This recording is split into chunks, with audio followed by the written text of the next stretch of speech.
I wanted to share a beautiful experience that God gave me today. Now, remember, your experiences are driven by your choices, so you choose one thing or another. So, today I was at Walgreens, walked in. I didn't pay attention. I just went in the door. Actually, I think it was an elderly lady walking in front of me, so that had my attention when I was walking in. So I got my stuff, and then all of a sudden I felt really thirsty. I was hot from being on the bus. I wasn't that far from home, so I'm like, okay, well, I'll get some water. So I check out, and I walk outside, and as soon as I walk out, there's this lady there. God bless her. She's so red and hot in the sun. She's homeless. Her name is Shannon. So I'm standing there packing my bag, and I'm like, and then I got inspired. I'm like, well, the least I could do is give her the water I just bought. It's no big deal to me. I can get another one.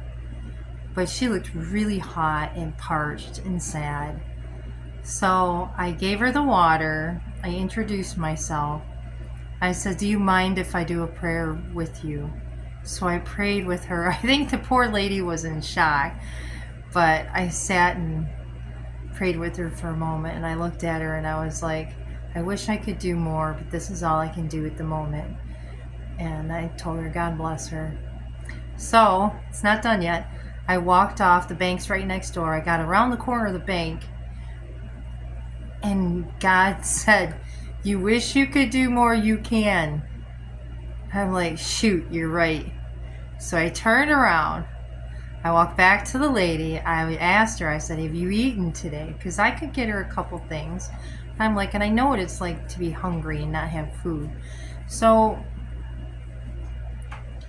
I went back in and I bought her a couple snacks, threw in some powdered donuts and 2 more bottles of water. And I gave them to her, and it just felt nice to be able to give her something. So God gives you that opportunity during the day, and what do you do with it? What do you choose? That's a good lesson from God for the day. If you see a homeless person or someone in need, do you reach out and help them, or do you ignore and go on with your day? Would it really inconvenience you to take a minute to help someone through God's grace? You never know who you might outlift. Love you, God. Love you guys. Namaste.